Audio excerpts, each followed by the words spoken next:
Nelson Mandela 27 ឆ្នាំក្នុងពន្ធនាគារដើម្បីសេរីភាពនិងការបង្រួបបង្រួមជាតិ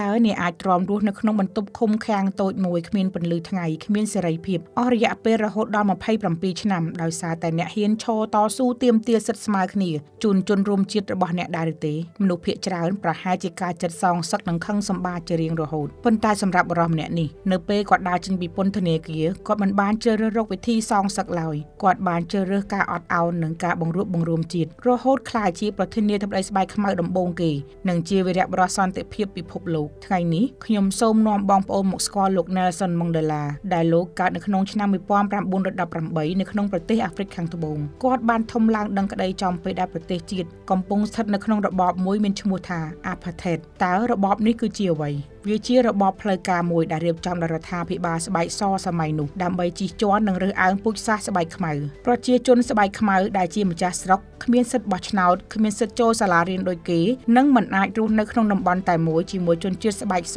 បានឡើយដោយមិនអាចឈរមើលភាពអយុត្តិធម៌នេះបានលោក Mandela ដែលជាមេធាវីវ័យក្មេងម្នាក់បានសម្រេចចិត្តចូលរួមជាមួយចលនាតស៊ូដើម្បីសេរីភាពនៅក្នុងឆ្នាំ1962លោក Mandela ត្រូវបានអាជ្ញាធរចាប់ខ្លួននិងកាត់ទោសឲ្យជាប់ពន្ធនាគារអស់មួយជីវិតក្រោមបទចោទប្រកាន់ថារៀបចំចលនាប្រឆាំងរដ្ឋាភិបាលកន្លែងឃុំឃាំងរបស់គាត់គឺនៅកោះ Robben Island ដែលជាពន្ធនាគារដ៏សាហាវឃោរឃៅបំផុតបន្ទប់ឃុំឃាំងរបស់គាត់មានទំហំតូចចង្អៀតគាត់ត្រូវគេបង្ខំឲ្យធ្វើពលកម្មវាយថ្មក្រោមពន្លឺថ្ងៃយ៉ាងក្តៅហួតហែងនិងត្រូវឃ្លាតឆ្ងាយពីប្រពន្ធកូនជាទីស្រឡាញ់ប៉ុន្តែជញ្ជាំងគុកដ៏ក្រាស់មិនអាចឃុំឃាំងស្មារតីនិងក្តីសង្ឃឹមរបស់គាត់បានឡើយនៅក្នុងគុកលោក Mandela បានប្រើប្រាស់ពេលវេលារៀនសូត្រភាសានិងវប្បធម៌របស់ជនជាតិស្បែកសបន្ថែមទៀតដើម្បីរៀបចំខ្លួនយល់ចិត្តសត្រូវនិងរងចាំថ្ងៃដែលគាត់អាចផ្លាស់ប្ដូរប្រទេសជាតិបានបន្ទាប់ពីជាប់ឃុំឃាំងអស់រយៈពេល27ឆ្នាំ8ខែនិង6ថ្ងៃក្រោមសម្ពាធពីប្រជាជននិងសហគមន៍អន្តរជាតិ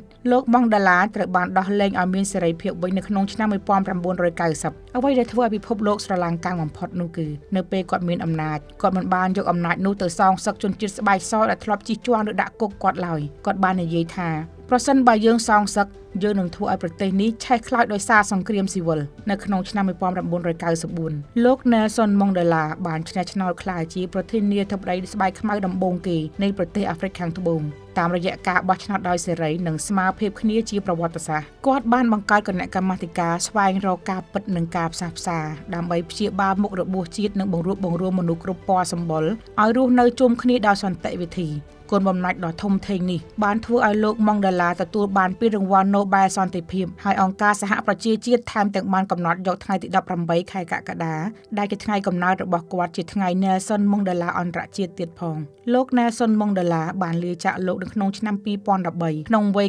95ឆ្នាំដោយបន្សល់ទុកនូវសម្រងសម្ដីមាសដ៏មានអំណាចថាការអប់រំគឺជាអាវុធដ៏មានអំណាចបំផុតដែលអ្នកអាចប្រើដើម្បីផ្លាស់ប្ដូរពិភពលោកបងប្អូនទាំងអស់គ្នាមេរៀនជីវិតដ៏អស្ចារ្យរបស់លោក Mandela បង្រៀនយើងថាការអត់ឱននិងការបង្រួបបង្រួមមានកម្លាំងខ្លាំងជាងការសងសឹកនិងការស្អប់ខ្ពើមមិនថាឧបសគ្គធំធេងយ៉ាងណាឲ្យតែយើងមានជំនឿចិត្តនិងសេចក្តីល្អនៅក្នុងបេះដូងយើងនឹងអាចផ្លាស់ប្ដូរវាបាន